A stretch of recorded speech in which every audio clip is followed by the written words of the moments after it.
Yes, they say parting is such sweet sorrow, but fortunately for all of us, we have one more episode of Season 2 of Star Trek Discovery after tonight, which is good, because tonight we have so much to talk about, including, who's this character we're supposed to remember? We got a lot of that. I think that's not the first week that Flobo's done that. That's 10 demerits. Oh, it's Nikki's fault? That's fine. Flobo. Anyway, we're just hearing ourselves echo, and that's what happens when you travel through wormholes. One of many things we'll talk about on tonight's show. Star Trek Discovery starts now. You're tuned in to AfterBuzz TV, the ESPN of TV talk. Now, let the buzz begin. Yes, indeed. Welcome to the Star Trek Discovery After Show. I am Christian Bladt. As we are here, as we are every Thursday night at 10 Pacific. Welcome to everyone in the live chat, a.k.a. Flobo's entourage. Just K, Beta Artemis, how's everyone doing? Yeah, your whole fan club. Yeah, I love it. For sure. Thanks, what's up, man? If only they were registered to vote in Palms here in Los Angeles. Los Angeles. They would put you over the top. Hashtag Boys in the Hood. Our usual number one, Frank, is actually, he's on assignment, and he has already rocketed himself to the future. He's sitting on the panel for next week's show, ready to talk about it. I heard you give him a couple of demerits for it, but he's fine. But you know, he's just giving them out today. Yeah, it's fine. Yeah, I mean, I even gave them to myself. Everybody has them except Nikki. Nikki, say hi. Hi guys, I am here, even though they did not talk about me at all until just now. Hi. Well, you know, it was like they were ignoring me because I was wearing my captain's shirt. It's because you did everything right during the cold open, and you know, Flobo didn't. We're blaming him for that. Dropping the ball. Yeah. In any case, great to be here to talk about what I thought was a great episode, and I thought that we were going to say goodbye to Pike and Spock in this episode, and then they were going to kind of go their own way in the season finale. But look, I'm glad we get what looks like another week of them. Nikki, your thoughts overall on this episode before we dive into the minutia? Oh my gosh, I was so excited that the Enterprise was going to be seen that I had to wear my Star Trek paraphernalia. I got on my T-shirt, I got on my Enterprise earrings, which you cannot see, but they are there. And so I feel there's so much in this episode, and I feel so overwhelmed and excited to talk about it. Yes, and missing the memo to wear a Star Trek shirt is Flobo. What did you think on the whole for episode 13, Such Sweet Sorrow? First off, shout out to Beta Artemis who says, Nikki, I love your shirt, all caps. So that was pretty Hey, thank you. See, everyone loves everyone in the chat, Christian. What's up with that? Yeah, everybody loves everyone in the chat except me. That's fine. It's fine. Look, the captain's chair is a lonely one. That's why you see there's no one in my shot this week. It's mostly because of my ego. Anyway, what did you think? I feel like I'm channeling Frank a bit. Even though that this episode was solid to me, there were some things I didn't quite enjoy. It was on pace to have something great. Maybe because I am a Disco native, I'm a Discovery native, Sure. I am not as open to the calls to the other series as much. And I do feel like this episode had a lot of things that were trying to bridge, quite literally, right, to the Enterprise. That to me didn't seem like it was organic, but I know for long-term fans, they may have enjoyed it a lot more. Yes, I can see that, and also it is definitely, you get the feeling like, yes, this was building towards something great, but it wasn't going to be this week. So like in theory, you can think back after next week's episode that like, okay, yeah, they did a good job building up to it, but we're not going to see until, because this is essentially part one of the season finale, and we will a week from right now we'll know where it all went, and we'll have plenty of time to talk about it.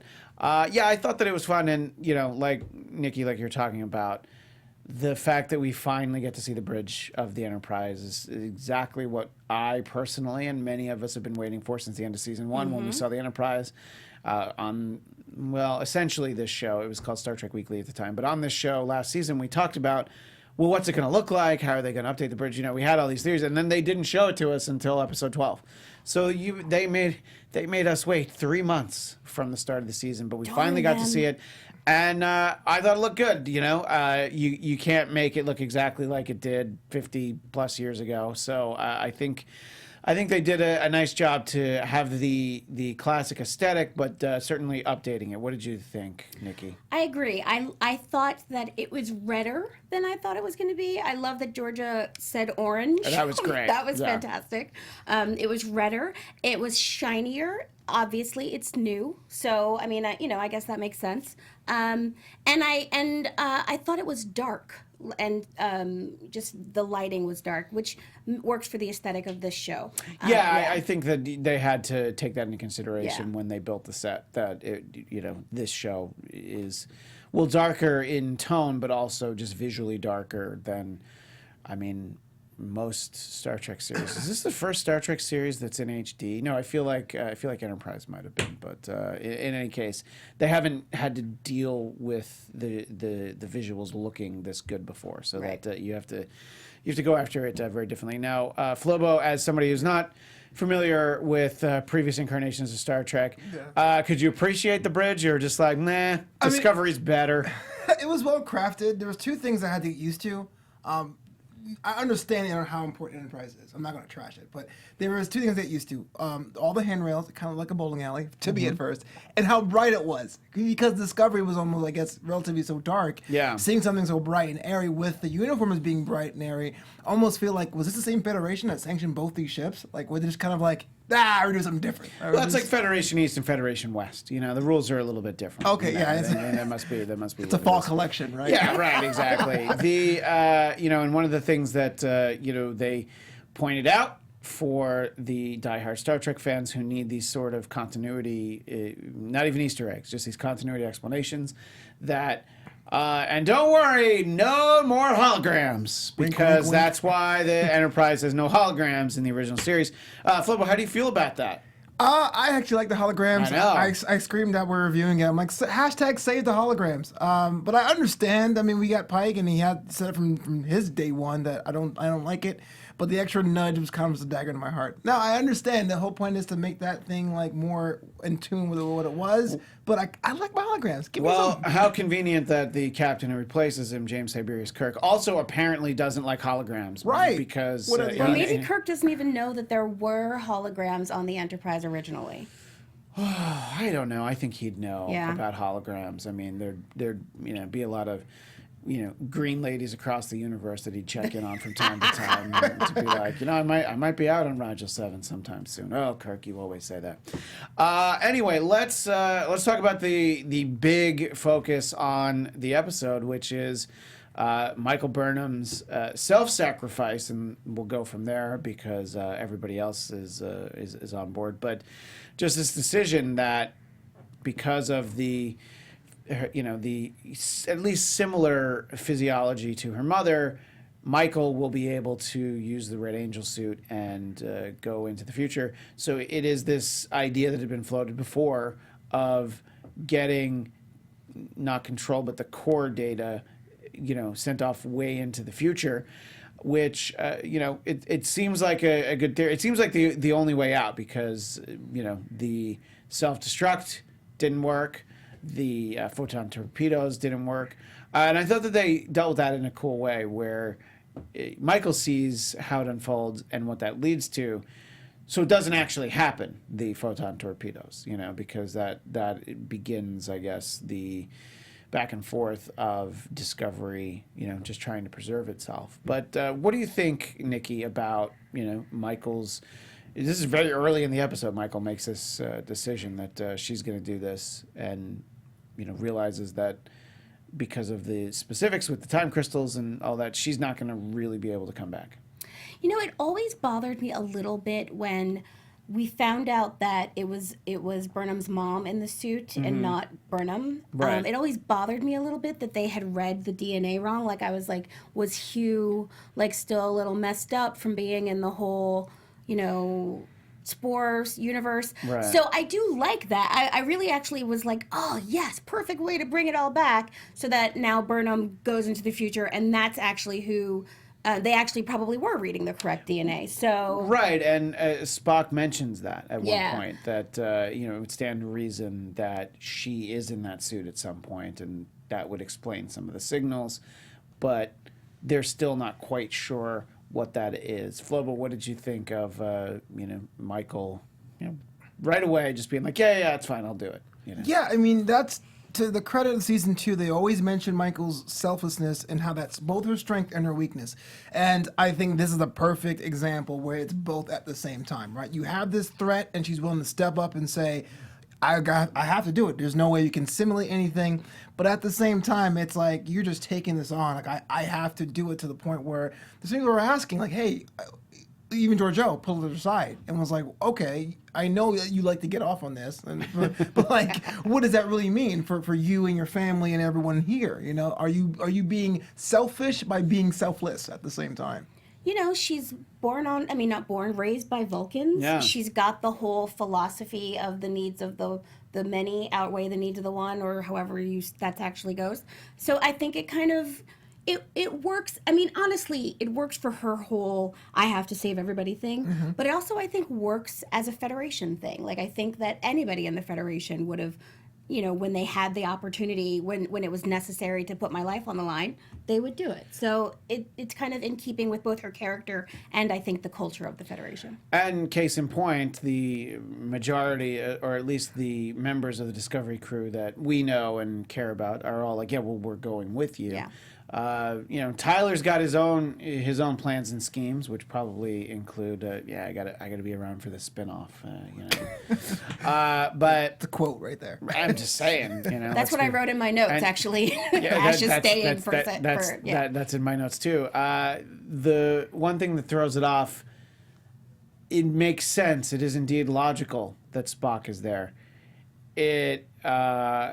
Just him being there is like, all right, so obviously things are going to go wrong, everything's going to change, because Spock is not going into the future. Now, I suppose he could go into the future and then come back, and nobody else comes back, or everybody else comes back, so it still raises a lot of questions. But Flobo, we know we're not losing Spock. Right. He's hanging out. He's going to be doing so much. Before I answer your question, I want to go back to the chat, because on two things. One about the Enterprise. They mentioned Georgiou's light sensitivity being from that mirror universe. That's probably why she was so bright and got her colors kind of off center. And later on, they were discussing about the Cobra theory. Maybe Diggs says, yeah, we know that was why they found Burnham's bioneural signature. Just Cobra was trying to rationalize why they ended up finding Gabrielle instead of Michael. But as far as Spock, you got your sister doing the thing that he warned her about. At the same time, he's not going to go into the future. That would just be a whole new timeline to begin with. But I kind of like the fact that they didn't really make his decision prudent right now. Right? You have the whole threat coming. We know what Spock's going to do. They didn't draw that out. I do like the fact that you have Spock just assessing the situation and saying, okay, what is our next step? So. And of course, the rest of the crew. Sure. If you were on the crew of Discovery, would you jump in the life raft over to the Enterprise, or you're like, yeah, let's go into the future? Well, I would ask you that question first, because I feel Well, like I asked it first, Dang so it. you can ask it second. Okay, I'll ask it second.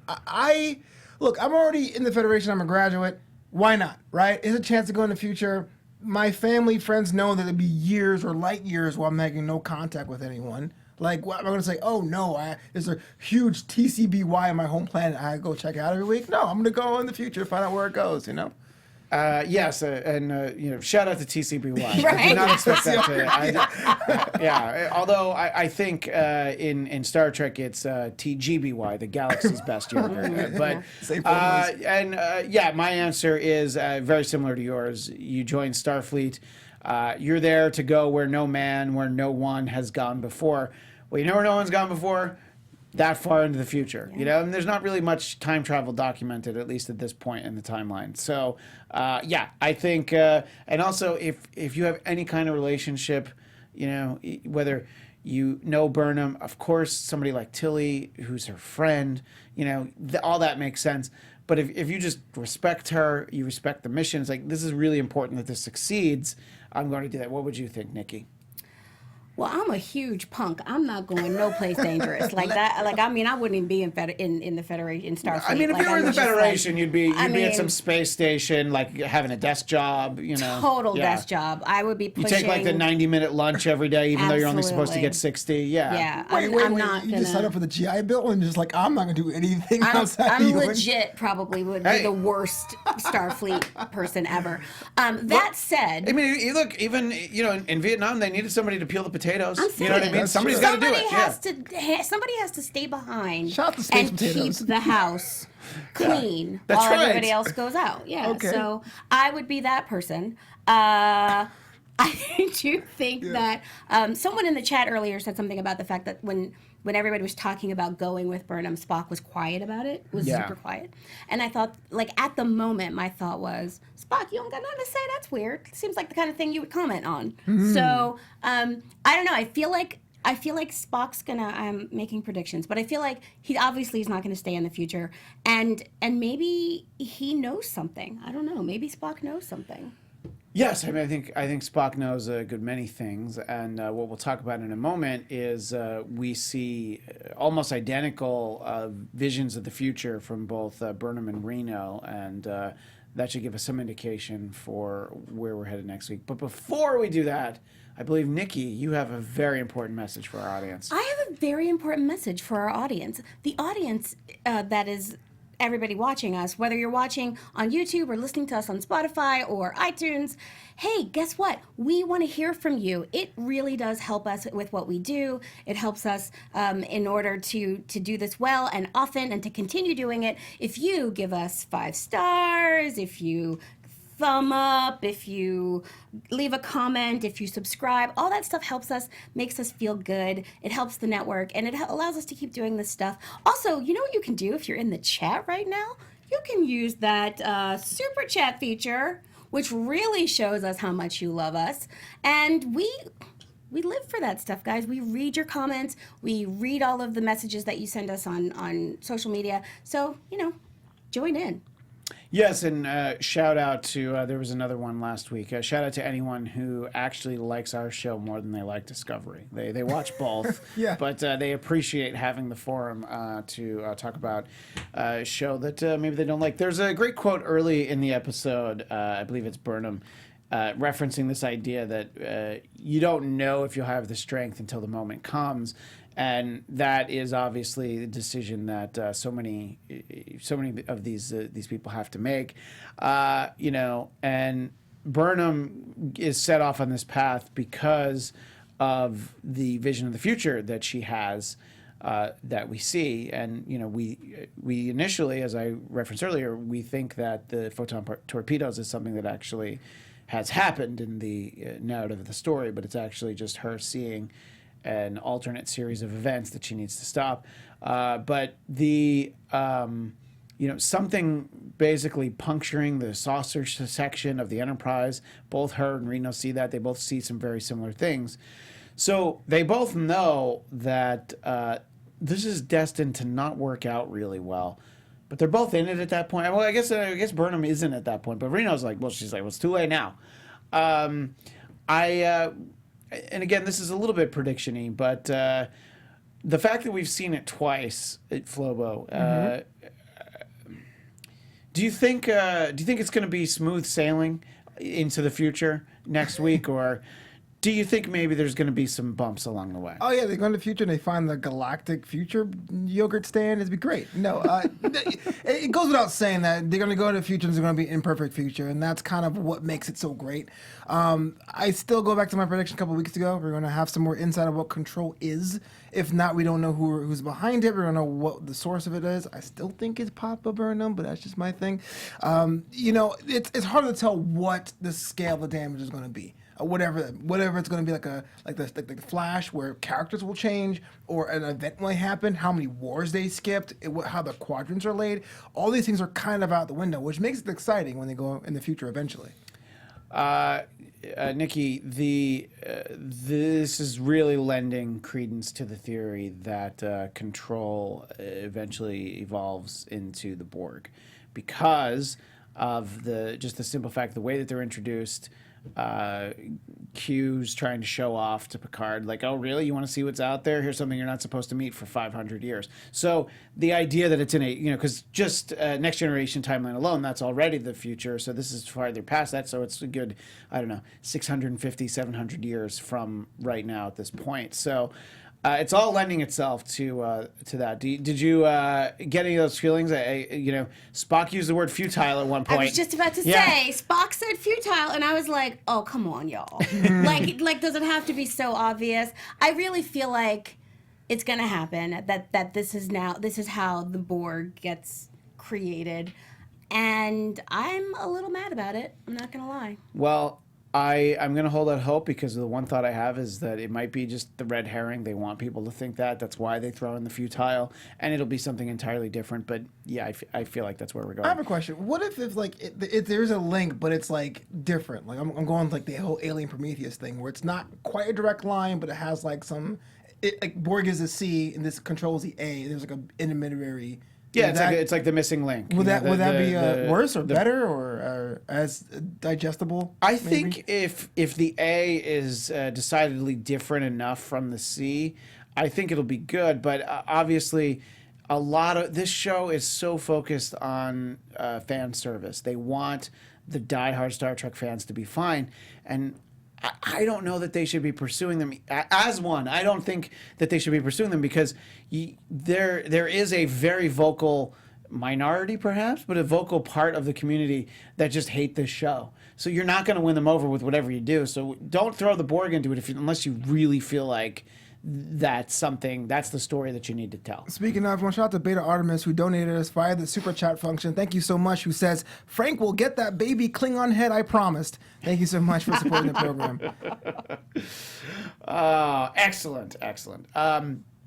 So let's talk a little bit about that's the main theme of the episode. Now, obviously, they get some help from the Queen, and I was really racking my brain when, just in the beginning, when we got the recap, I'm like, okay, I know that's not last week. That must be something from season 1 that I just don't remember.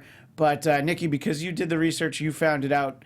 In case anybody in the audience doesn't quite know who that character is and where she's from, explain why there's a very good reason they won't know. Sure. So Queen Poe is from one of the short treks that was released before the new season started. So... and she and Tilly had an adventure. So if you, you need to look back and read and check that out. Available on the Access or? Yeah, they're on it's CBS on All All Access, yeah. And it reminded me that before the season started, I was like, yeah, I got to watch those. Right. And then here we are at the end. So we're not sure if it's on the international versions for those of you who are listening to international versions, but I would assume that I don't see any reason why they wouldn't make them available for people watching on Netflix or. Obviously, if you're in Canada, you're watching on a channel called Space. Wow. That means you gotta dig for them. I don't know where you're gonna find And them. especially since they're going to bring the character in from the shorts, I'm sure they make them available for folks. You would I hope. hope so. Yeah. Please make them available. Thank you. Yes. I'm sorry. I felt like you were about to read something from the chat, or was I misreading that situation? Oh yeah, we're all here in the chat. We're having the best time. We're talking about the whole control versus Borg thing. I know Alexander says people no more Borg talk, and Dig says should not be Borg, which is pretty interesting. And then definitely we're talking about the short tracks and how it's definitely required viewing for those of you who haven't seen it. So you can track that down. Make sure you check out the short tracks, get the whole picture of Disco. I think there was some nice character work in this episode. Just more opportunities for Giorgio to be funny. There was a great exchange that I believe Saru says to her. So she's just like, well, all we have to do is basically put a nuke into into a supernova. Mm-hmm. And Saru says we'd be responsible for destroying all life within dozens of light years. And she says, yep. And we're not going to do that. And she has a great response, which is, I thought that there were no bad ideas. And Pike says, that's not true. And then someone's like, that was one. Everybody, it was Cornwall. It's like, that's a really bad idea. Yeah. So I think it's great, and then, commenting on the color of the Enterprise. holding the ice cream bowl. Like, so there, I don't know, she was very funny in this one, but also... And coming out to Pike as he was beaming away. Yeah. Yeah. Coming out about being Terran. Yeah. I thought that was a great moment, that, you know, the moment where she says, I'm Terran from the Mirror Universe, and he just has the perfect, you know, deadpan smiles, like, what Mirror Universe? And because the wink. Yeah, because you would think that I would say most people, even in Starfleet, other captains wouldn't know about it. Right. You know? No, but not Bo. Why do I want to call her Bo? Burnham, actually. Like Bo Bo Burnham, the comedian? Oh, no, you just I'm figured not it out. referencing Yeah. Bo Burnham. Okay, but Bo Burnham went into the future to deliver laughs to the deliver Borg. laughs. Yes. But Burnham actually, in some previous episodes, said to Pike, "I'll tell you about that later." So we're assuming that he told her they about had it, the yeah. conversation. Yeah. And then Pike did that awesomely sexy wink. Anson Mount needs his own show. Just him winking for an hour? Just him winking and being zaddy. That's fine. Yes, Wow. daddy. Yeah, I mean, I don't know that he would get his own show as Captain Pike. I don't know that he'd get his own show in the Star Trek universe, but I feel like he should find his way into a lead role. He was on the much maligned Inhumans television series, and he had the unthankable. That's not really a word. Thankless. That's the word I was looking for. But it is also unthankable task of playing a character that can't speak because his voice would like blow the hole inside of a mountain because he's so strong. So he had to pantomime everything, and I was like, that's a lot of work. It's a lot of heavy And lifting. you're missing half the good of Anson Mount. That's Come true. on. He's been like mega attention on the social medias this week because of last week's episode. Yes, I did notice that think- actually. Yeah, so I think maybe people are thinking about him. You know, Yeah, maybe. they don't want him to go. Yeah, I didn't. I was like, no, come I know. back. We were sitting watching. right next Yeah, to we me. heard that. But also, just back to Georgiou for a moment. You know, and you referenced it earlier. There's this nice moment with her and Michael, which it's still very interesting that this Georgiou has an affinity for this Burnham, even though it's not her Burnham. And there's obviously some bad history between the two the Terran version of Burnham and her. But so I like that we're continuing to see that, and I think I look forward to seeing more of her in the I guess it's not official, the rumored Section 31 spinoff. But I don't know. Hope, Go ahead. I was just going to ask you. I was just going to say I love their connection, and I love that both of them are sort of drawing on memories of a different person, Right? But sort of like loving each other and hating each other at the same time. I do think though that if there is a spinoff with Michelle Yeoh, y'all, please get her a different piece for her ponytail. Like you can see where her hair ends and the rest of her and the fake piece start. Like just help a sister out. Ain't She's that hair too designers fierce. in space? Come She on, is man. too fierce to have messed up hair. You are too fierce. Hey, to borrow a line from Alien, in space, no one can hear your weave. All right, so it's. Patent your weave in Let's space. talk about one Just moment. real quick, I just want to say that the relationship between Georgiou Yeah, sure. and both Georgious, it's always been about love, right? So the classic Georgiou was always that maternal kind of, I'm looking out for you and I want you to see you grow. This one was definitely like that cousin that told you all the bad advice, but meant well. Yeah, that's a great point because first of all, she's got the leather jacket on. Oh, yeah. So she's the cousin that's going to give you cigarettes when you're 14. Right. Yeah. Take you to get your belly button pierced. She's That like, one, yeah, it's like, oh yeah, I could buy you a 6-pack. You sure you don't want a 30-pack? Right. Yeah, It's more economical. No, that's great. Yeah, and I mean, I think obviously our Burnham just knows she has a do-over because her action, she didn't directly cause it, but her actions set off a series of events that led to her Georgiou dying. Yeah. So I think that's very tough for her to get over. So to have her back, even in some capacity, it's part of the reason why she took her out of the Mirror Universe because she didn't want her to die again. One of the things that we were a bit critical of as we were watching was the docking mechanism for Discovery and Enterprise. I mean, you've had the whole season, and remember, it was more than a year ago that season 1 ended. You had a lot of time to come up with a way to do that. And then it was like, I compared it to the rickety bridges from Indiana Jones and the Temple of Doom, and I was just like, yeah, sure. There's like space there. I'm like, that's how you do it. It's like I don't know. I was a little disappointed. Flobo. Okay.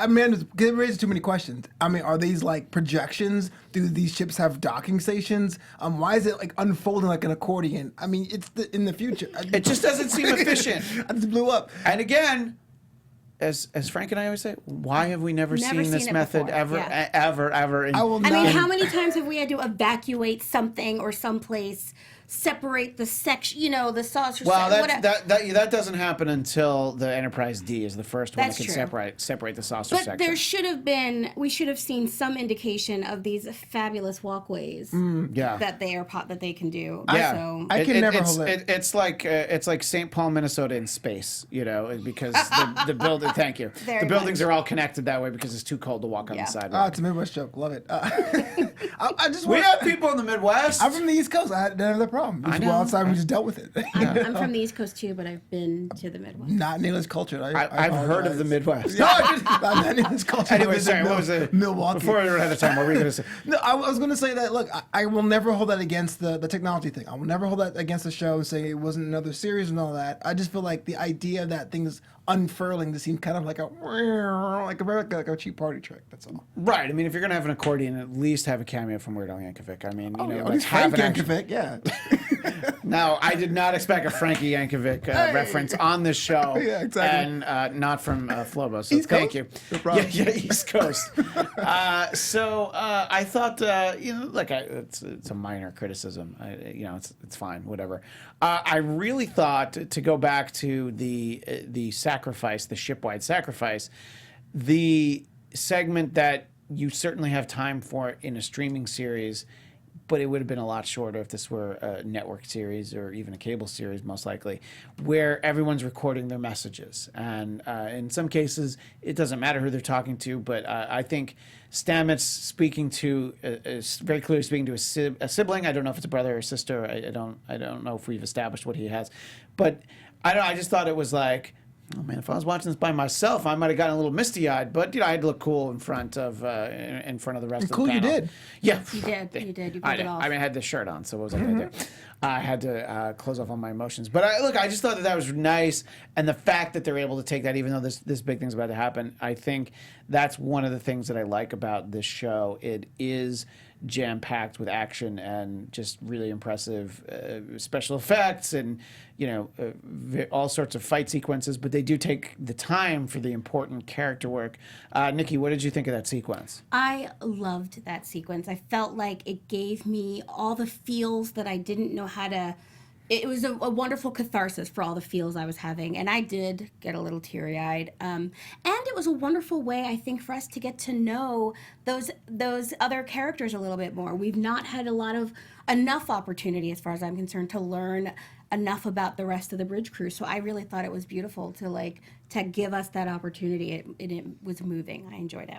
Sure. I agree. Shout out to John Saunders, who donated via the super chat function. He says, we saw the walkways on the Hiawatha. It was Jeet Reno's ship. So Okay. props for that. So we saw it earlier in this series. Yeah, in this season. For some reason, it didn't bother me then. I think it's because it went to the Enterprise. I Yeah. think that's Yeah, the part me that too. really bothered See, me. leave that too. golden ship alone. The thing is, it's very cool at thinking, oh, goals in the future, bro. I'm totally down. But the idea you're leaving your family, your friends, your sisters, your past ex-girlfriends or boyfriends, it hasn't been established there. Took a moment to really say, look, they decided to weigh the pros and cons of doing that. And them showing up with Michael saying, we're going with you, wasn't just like a rah-rah moment. They really thought about the repercussions. Mm-hmm. I also liked that both Sarek and Amanda take the time to, basically fly right into the middle of a war zone and get themselves there so that they can talk to Burnham and, well, say goodbye, That's my and, baby. I thought that that was nice. That was a very nice touch, and it's doesn't explain why they never talked about her, but I know that doesn't bother Flobo, so I guess it shouldn't bother me. But I thought that was really well done, and also just a tip of the hat to Saru, who's like, we'll talk about the captaincy later. We got a mission at hand. This is his moment. He could have seized it, and he's just like, not now. Integrity moves, Saru. Yeah. You know, like he could have been like, y'all know I am the only person qualified for the chair. But he was like, we have bigger fish to fry right now. But we know Tilly's going to be a captain one day. Someday Tilly is going to be ready. This is not that day. I know. Yeah, but there's I always like to, and we only have a few minutes, but I always like to scroll through the great website denofgeek.com. They always give you the Easter eggs from each episode, and I always like to run through a couple of these. Twice in this episode, they reference that the subspace relays have been knocked out and that ship-to-ship communication is all they have. And there's the theory from this website that the subspace relays actually don't get repaired for quite some time for some reason that we don't know yet, because fans of the original series know that it would often take the Enterprise a very long time to get a message to Starfleet. And if you have the subspace relays, you don't have to worry about that. So I thought, again, they do spend a lot of time trying to explain why things were different, but I think if this were a different franchise, it would bother me. But I don't know, Nikki, do you appreciate those details like Frank and I do? And some of them are overkill. Sure. Like I feel like they didn't need to tell us again about the holographs, but Right. the holograms. But like I thought that was good, and putting it into that context, I think it makes a lot of sense, and I appreciate that they're trying, because the first season there was just so much to try to make me take on, like to try to make me buy. So I appreciate that they're trying so hard. Try to make me. And also the Klingons have their hair back now. It's okay, yeah. That's the one that bothered me the most. Flobo, I know you don't care, but Well, it was the opposite. They have hair now? Like, since when? The show is always growing and evolving. And credit to them for not sticking with their formula and always trying to break the formula, which is the scene of good television. I don't know what season 3 is going to go, but I love the fact they're trying to build the blocks to see where it can go. Because there is a lot of moving parts. There is its own story, but it has to have that service to fans and be its own entity, but be a part of a family. And credit to the writers, because I know if someone gave me these toys and characters, I'll probably do a terrible job of making it make sense. And I can't wait to see where it goes. yeah, I know you do a terrible job. Yeah, no, for I'm sure. just saying. We agree. Just kidding. Obviously, during the self-destruct sequence with the handprints and everything is the exact way that Picard and Riker set the auto self-destruct for the Enterprise D. In the there's a Next Generation episode, and yes, it is titled 11001001. Ordinarily, I shouldn't read it, but I just love that that's the title of the episode. Of all the shows for Frank to miss, is the one where we finally get to see the Enterprise, and we get all the sounds of the doors and the bridge. And they use the original theme song as the score in the cold open, the very long opening sequence in this episode. Nikki, what did you think about the little touches? Which did you find them be important? If they weren't there, how would you have felt? I probably would have not noticed. Good for you, by the way. Yeah, like honestly, I don't think that I would have really been tuned into it. I was also trying to take a selfie just as the show was starting, so I might have just missed that part. Credit to the sound design of it having a different aesthetic on the other ship. Whether I recognize them as iconic Enterprise sounds, probably not, but I did feel like I was in a different space altogether. But real quick, I know we're a little short on time. The chat is going back and forth of who do you think the potential captain would be for the Discovery. Burnham has better instincts, Rest Free K says. No. Okay. I was going to say Cornwell for captain. Bill Longper says Admiral Cornwell being captain. I mean, that's a step down from Admiral. Yeah. But you're in the future, bro. As Jim Kirk, couldn't wait to get busted back down to captain. I think that we can talk about this next week. But the case for Burnham being captain is, should you ever be a captain of a starship if you've been court-martialed at any time, and no matter what you've done since? And started a war. Yeah. Maybe not. We got to vote for Saru, by the way. That's our last vote. Yeah, I mean, that's what I feel. There's a very small detail that I won't take the time to read, but there's a plaque that is on the Enterprise that it's the dedication plaque, which reads USS Enterprise, Starship Class, and fans of the show will know that it is actually Constitution class. But in the original series, the plaque does indeed say Starship class, so it's not a mistake. It's a little bit of a retcon. And let's see, the Giorgio talks about the need to create an artificial supernova. She suggests shooting an antimatter missile. We reference this into a giant red star. This is essentially the plot of Star Trek Generations. This is what Malcolm McDowell, Dr. Soren plans to do. And, well, this is what kills Jim Kirk. Spoiler alert. That's also a bad idea. Yeah. Killing Jim Kirk? Yes, absolutely. I definitely agree. And there's some great references to a lot of the other movies and TV series, but we're pretty much out of time. So always go to denofgeek.com afterwards. They do a nice job summarizing, and then they always have a separate link that is all the Easter eggs. So I'm sure we'll have more of that next week. But in our final few seconds, Flobo, our regular feature. Yes. The ABCD. Above and beyond the Call of Duty. Who do you have? I had Jet, Lieutenant Jet, for her, working with the Queen Poe over the thingy. The time crystal. And willing to, exactly. again, willing to like literally sacrifice herself, essentially. Yeah. Who do you think is the above and beyond the Call of Duty? I'm going to agree. It would either be Burnham or Jet, right? So, yeah. and I'm giving it to Jet because Burnham is like so much already. Right, and I think that by the end of the episode, I would say it's Reno. But early in the episode, you're like, oh yeah, Burnham is just ready to go to the ends of the universe. Yeah. So she gets honorable mention. Yeah. 2 in a row for Jet for me, by the way. 2 weeks in a row for Jet. Wow. Yeah. All right. Yay, Tig Notaro. That's hey, right. Rep for the comedians. So we'll have to see. Is it a hat trick? Does she go for next week? So many questions about next week. If you have to pick one thing, Nikki, what do you want to see next week? What are you most hoping that you get to see next week?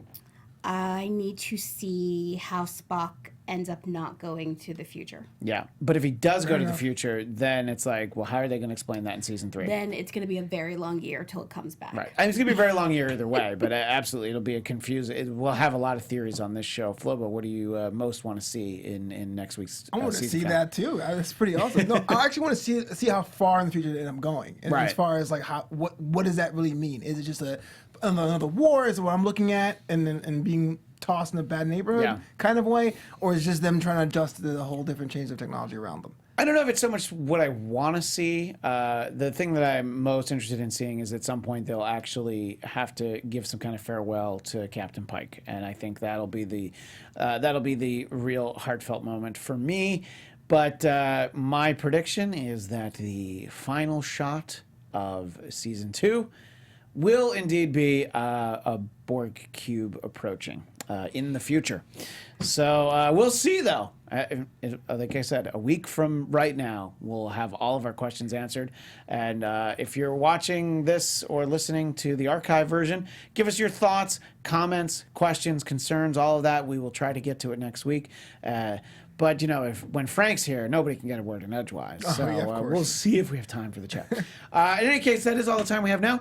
But if you would like to find us on Instagram and Twitter, all those things, Flobo, where do people find you? For sure. I'm on Twitter at FloboBoys and on Instagram at Flobito, and of course, Flobito.com. Of course, Flobito.com. Nikki, where do people find you? I am at Nikki Bailey _ at Instagram and Facebook and Twitter, and NikkiBaileyComedy.com. NikkiBaileyComedy.com. Thank you. And you can find me Twitter and Instagram at Christian DMZ. You can also find me Sunday nights at 9 Pacific as one of the hosts of Marvel TV Weekly right here on AfterBuzz.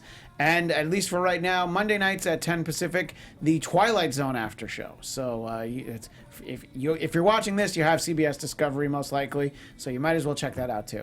That's all the time we have for this week. We will see you next week for our season finale. But until then, live long and prosper. Our founder, Kevin Undergaro, and me, Maria Menounos, would like to thank you for tuning in to AfterBuzz TV. Remember, we're not just the first, we're the biggest in the world, and we're the only destination for all your favorite TV shows. Whatever you crave, we've got it. So go to AfterBuzzTV.com and check out our lineup. Buzz you later.